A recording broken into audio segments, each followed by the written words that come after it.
Hola, ¿qué tal? ¿Cómo están? Pues miren, como ya saben, mi nombre es Berenice Cuenca y este es nuestro último taller que tendremos del mes de diciembre y que el tema, como ya tenían sabido en el video anterior, es entendimiento intercultural. Y vamos a darle inicio con la introducción.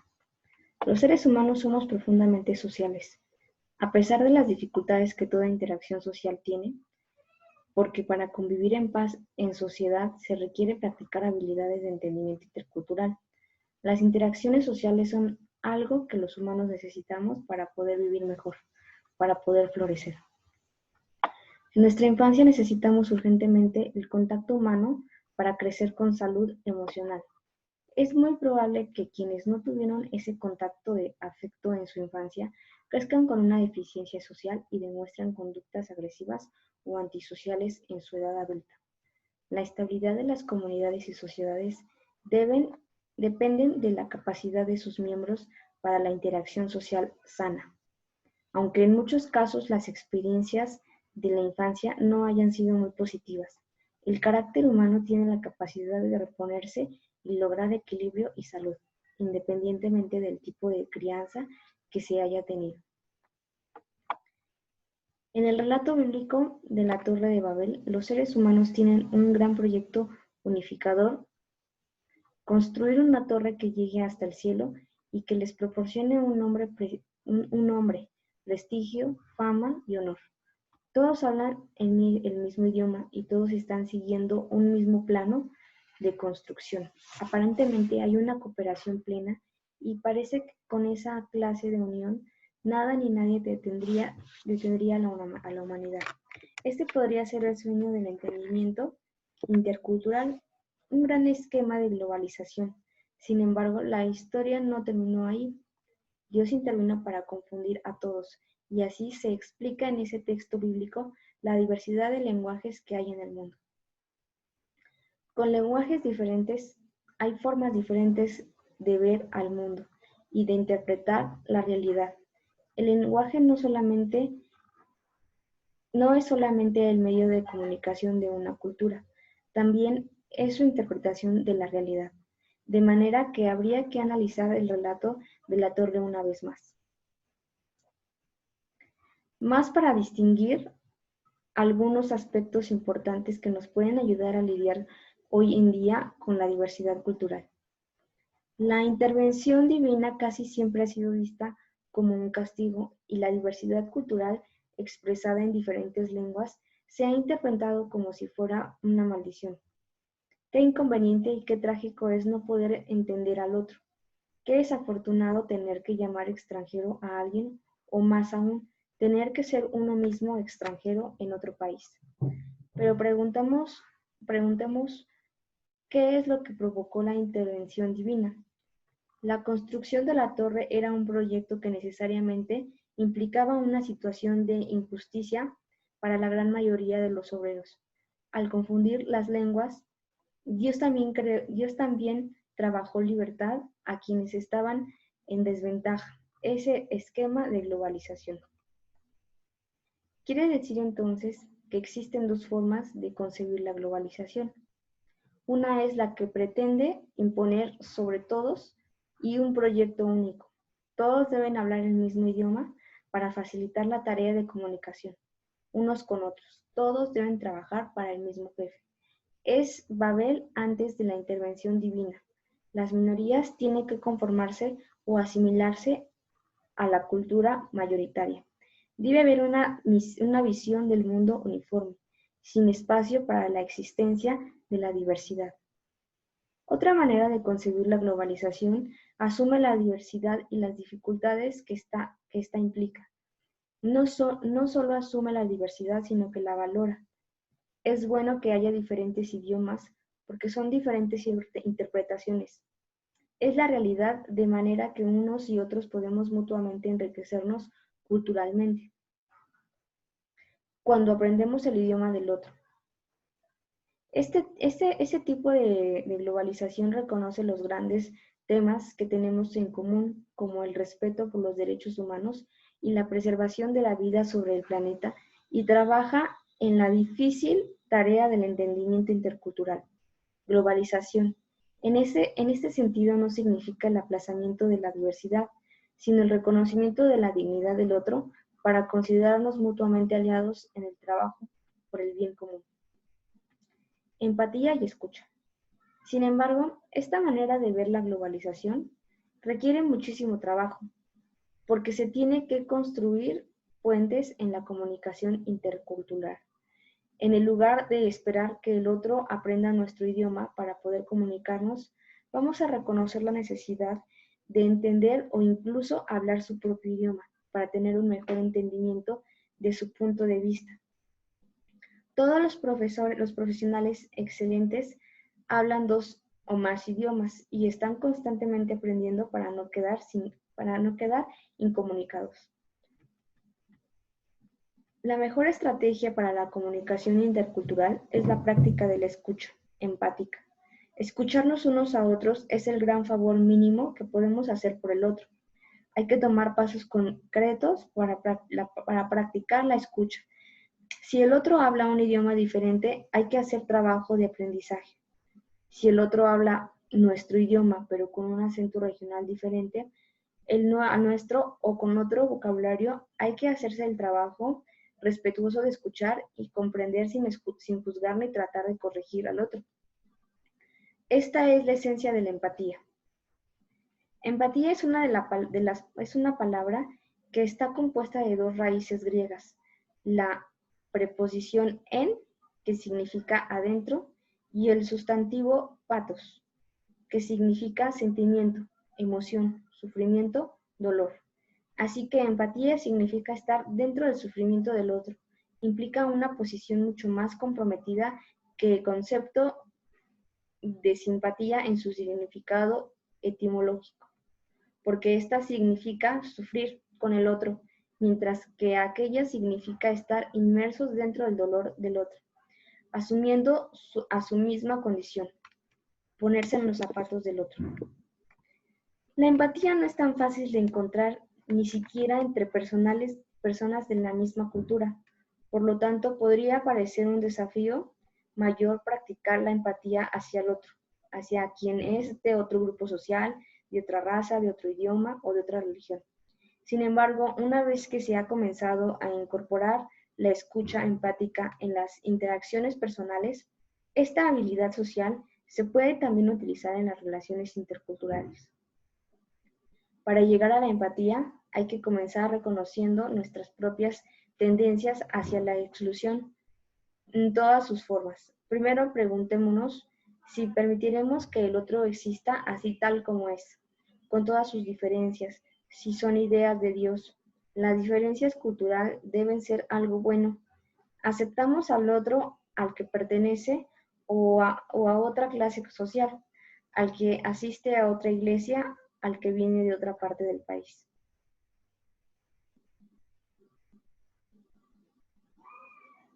Rasgos éticos del entendimiento intercultural. La aceptación del otro es el primer rasgo ético del entendimiento intercultural. Por ahí se empieza en la famosa película Avatar. Se encuentra la historia de un soldado que es enviado como espía para infiltrarse a la cultura de los habitantes de Pandora. Se pueden distinguir las etapas por las que pasa la evolución del personaje. Llegó como enemigo y acabó convirtiéndose en uno de ellos. El personaje tuvo que comenzar primero con la aceptación del otro, luego tuvo que seguir con el aprecio o a la valoración del otro. Aprendió su idioma y con el idioma aprendió también su interpretación de la realidad, sus costumbres y su forma de vida. De la valoración nace la empatía. El personaje terminó completamente identificado con la cultura que llegó a conquistar, sufriendo desde adentro, es decir, con empatía las implicaciones de ser uno de ellos. Tenemos que preguntarnos si la meta de la empatía es llegar así de lo lejos en las relaciones interculturales. No se trata de perder la identidad propia para adquirir la identidad del otro. En ese escenario habría verdadero entendimiento intercultural. El acercamiento que produce la empatía entre culturas sí conlleva el peligro de la disolución de la identidad propia. El puente que se tiende es de los dos sentidos. Es posible que este peligro sea la razón por el que la empatía no se practique mucho en realidad. Sin embargo, solo por medio de la escucha empática puede ocurrir el verdadero entendimiento intercultural. En la historia de México y de muchos otros países latinoamericanos, el mestizaje ocupa un lugar prominente en la formación de la identidad nacional. En su libro El laberinto de la soledad, el escritor mexicano Octavio Paz describió la personalidad mexicana y dedicó su atención al mestizaje como la explicación de muchas características propias de los mexicanos. Los distintos elementos culturales que componen la identidad mexicana son una mezcla realizada después de siglos de relaciones marcadas por diferenciales de poder, por dominación de lo español por sobre lo indígena y también sobre lo africano y lo asiático. En un mundo diverso como el nuestro, y frente a la realidad de la globalización y la interacción entre culturas, los mexicanos tenemos la gran ventaja de ser resultado de un mestizaje racial y cultural. Así podemos tender puentes de comprensión más fácilmente con otras culturas sin perder la identidad propia en todo el proceso. Los rasgos éticos del entendimiento intercultural son la aceptación, la valoración y la empatía. Aceptación es no exclusión en todas sus formas, eliminación o asimilación, dominación y abandono. Aceptación es primordialmente dejar que el otro exista, tal y como es, con todas sus diferencias culturales, en tanto que esas diferencias no sean faltas a los derechos humanos, es decir, que no se puede simplemente aceptar como un rasgo cultural que alguien por ejemplo, venda a sus hijas pequeñas a la esclavitud simplemente porque así se acostumbra en su tradición. La valoración o aprecio, que no es mera tolerancia. La tolerancia, aunque generalmente se considera como algo positivo, en realidad conlleva una actitud condescendiente y de aires de superioridad. Tolerar, comunica la idea de que el grupo minoritario diferente tiene algo no muy bueno en sí mismo y que hay que mostrar magnanimidad y paciencia para tolerarlo. Por eso la palabra tolerancia ya no comunica una actitud deseable en los diálogos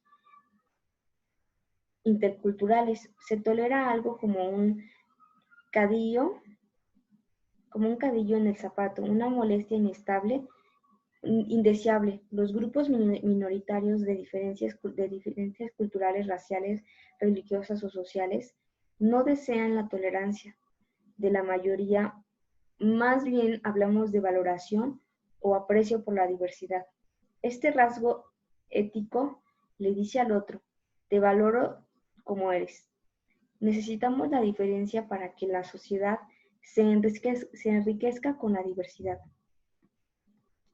Empatía, que no es lo mismo que simpatía, pues el significado etimológico de la palabra simpatía es el sufrir junto al otro. Empatía implica más bien un asumir la posición del otro, es sentirse en carne propia lo que siente el otro, es entrar en su situación y sentir justamente lo que siente el otro. Por ejemplo, la empatía permite que un policía trate humanamente al ciudadano que protesta en la calle y también que los manifestantes traten al policía como un ser humano, con un empleo que cumplir y una familia que alimentar. La empatía es el rasgo ético más difícil de lograr en las comunidades interculturales y conlleva el riesgo de disolver la propia identidad en el intento de comprender al otro. Para la práctica de la empatía es necesario tener bien definida la propia identidad para que se logre el verdadero objetivo del encuentro intercultural. Creemos que es posible que el ser humano aprenda a aceptar las diferencias entre grupos culturales, que abandonen su tendencia a la exclusión del otro. La reflexión ética debe ser un instrumento para ese fin.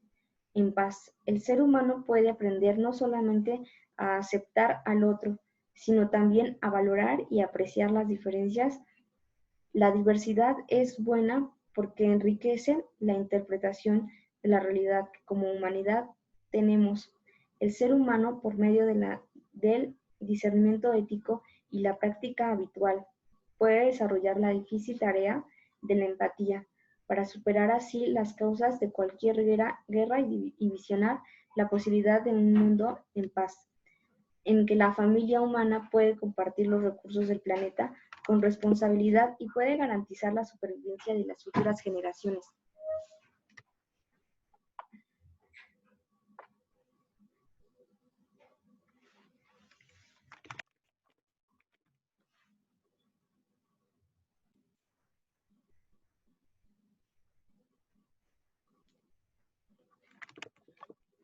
Se tratan temas ecológicos en un curso de ética. Pareciera extraño, pero no lo es desde hace más de medio siglo. El intelectual regiomontano Alfonso Reyes escribía en su cartilla moral sobre la necesidad de mostrar respeto en todos los niveles, comenzando desde el respeto por uno mismo y llegando al respeto por todo el medio ambiente. La responsabilidad ciudadana del profesionista se debe vivir también en todos los niveles. El profesionista debe tener conciencia cívica. Esta conciencia cívica se manifiesta desde la forma en que trata a quienes viven bajo su mismo techo, en relaciones de convivencia armónica y pacífica. Conciencia cívica en su manera de relacionarse con los vecinos en su calle. Conciencia cívica en la forma que respeta el reglamento de tránsito de su ciudad, no obstruyendo el tráfico al estacionarse en doble y triple fila. Conciencia cívica en su manera de tratar las instituciones públicas de su país, cuidando y respetando todos los recursos que son de todos. Y conciencia cívica en la forma en que se relacionan con el medio ambiente, como como la única casa que tenemos y que le pertenece a las generaciones futuras. Por eso cerramos este curso con un tema que pone énfasis en el cuidado como categoría fundamental de una ética que ya no puede ignorar la dimensión ecológica. El teólogo brasileño Leonardo Boff, uno de los redactores de la Carta de la Tierra, ha propuesto una nueva forma de referirse a la ética global en su libro Del Iceberg, Arca de Noé, Nacimiento de una ética planetaria. Utiliza el concepto de ética planetaria que considera en primer plano la responsabilidad ambiental. Según Bob, en este nuevo siglo se han agravado todas las contradicciones del siglo anterior. El maltrato al medio ambiente por intereses económicos, la explotación irrespetuosa de los bosques tropicales y las políticas sociales que obligan a los agricultores a abandonar sus tierras. Esta situación llega peligrosamente a su punto límite, un sistema mundial globalizado que en vez de agilizar fuerzas productivas, ha desencadenado fuerzas destructivas del medio ambiente, de los pueblos, de la dignidad misma de la gente.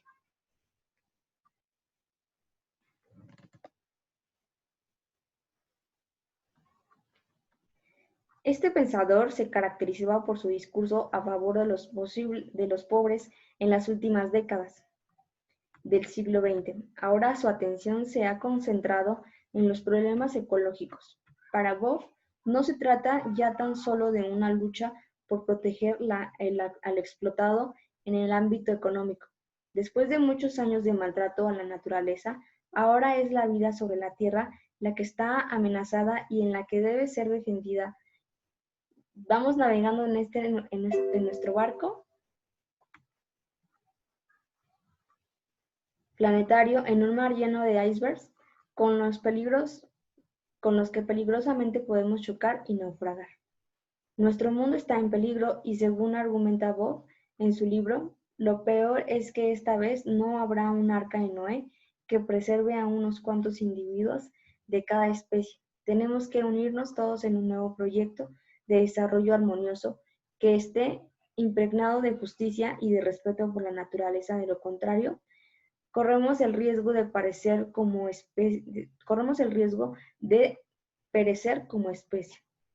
Propone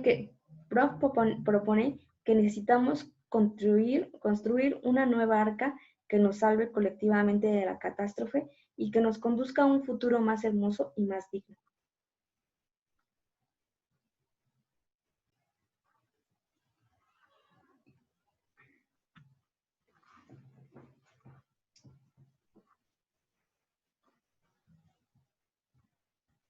Que esté impregnado de justicia y de respeto por la naturaleza. De lo contrario, correremos el riesgo de perecer como especie. Boff propone que necesitamos construir una nueva arca que nos salve colectivamente de la catástrofe y que nos conduzca a un futuro más hermoso y más digno. Nuestra relación para con el medio ambiente refleja nuestra situación de decadencia moral. Durante todo el siglo XX, el ser humano, con sus grandes proyectos de desarrollo industrial, proporciona la muerte de miles de kilómetros cuadrados de selva tropical, lo cual representa la pérdida de las reservas de agua dulce y de los pulmones de la tierra. Grandes extensiones verdes que purifican el aire de la atmósfera. Lo que ya muchos han notado es la relación que existe entre el maltrato al medio ambiente y la destrucción social que lo acompañan, es decir, con las mismas faltas de respeto por el medio ambiente. También producen faltas de respeto a la dignidad de las personas y empobrecimiento en su nivel de vida. La ética del cuidado comenzó a ser articulada a principios de los años 80 del siglo pasado por una psicóloga investigadora de la Universidad de Harvard llamada Carol Gilligan. Ella fue alumna y colaboradora del famoso psicólogo Lawrence Kohlberg, creador de la teoría del desarrollo moral. Kohlberg hizo muchas observaciones, incluso algunas en México, para detectar la evolución de la conducta en niños y niñas. Encontró que hay etapas en el desarrollo moral que van desde la obediencia a las leyes simplemente por el temor al castigo, hasta la autonomía y la integración de las reglas.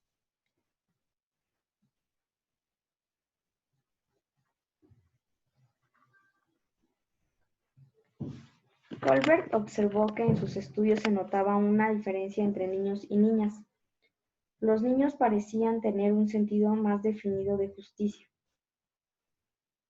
La interpretación de Kohlberg fue que las niñas quedan con un desarrollo moral incompleto en su sentido de justicia. Por ejemplo, a los niños se les facilita más aplicar el castigo a quien no ha cumplido con una regla, aunque se trata de un amiguito, mientras que las niñas es más importante considerar el contexto, quién es la persona que cometió la falta, las circunstancias que le rodean y sobre todo la amistad que les une con la persona culpable.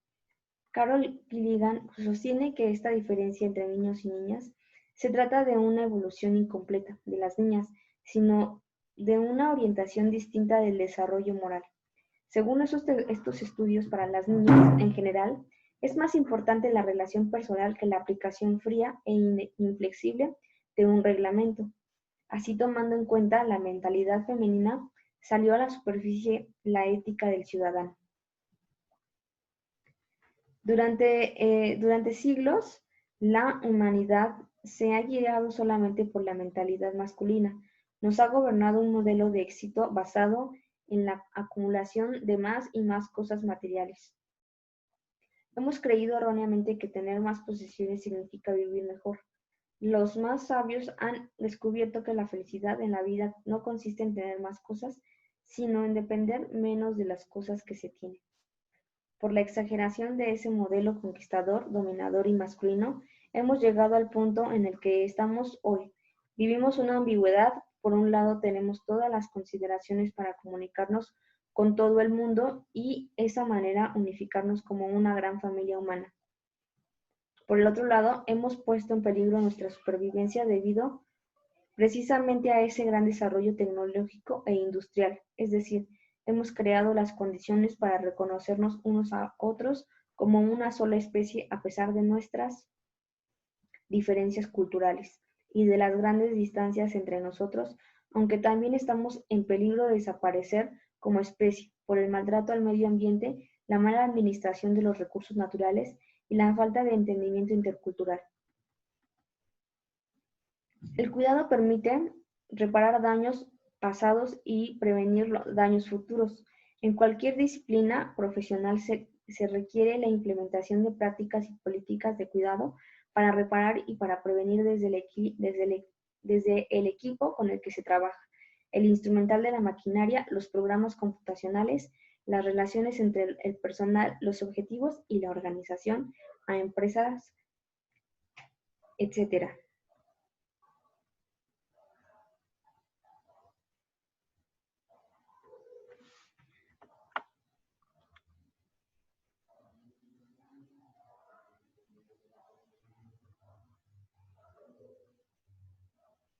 Y para finalizar, vamos a dar lo del cierre. Hay muchas formas prácticas de manifestar el cuidado al ambiente que van desde el tipo de detergentes que utilizamos hasta cuántas veces a la semana comemos carne de res. Pero todas esas medidas prácticas deben desprenderse de una actitud generalizada de cuidado hacia todo en la vida. Y como lo comentábamos también en el tema que les había, que permítanme tantito, que es el tema de entendimiento intercultural, damos como por finalizado que pues no siempre todo lo que pues pensamos o tratamos de pensar de otras personas pues es es lo correcto. Simplemente tenemos que ser un poco más empáticos en esa parte para que podamos llevar una vida intercultural más sana y más feliz. Bueno, y con este tema, pues damos finalizado el curso de taller ética profesional y espero que les haya gustado muchísimo la información que se les dio. Igual, lo que les comentaba, si necesitan que se les pase la información, ya sea por la información escrita por medio de PDFs, pues igual me lo pueden hacer llegar, me lo pueden hacer saber y espero sus comentarios al final del video para que estemos en contacto y sepamos cuáles son sus opiniones, ¿vale? Pues les agradezco muchísimo su atención, espero que de verdad les haya gustado muchísimo este curso y nos vemos en la próxima. Muchas gracias.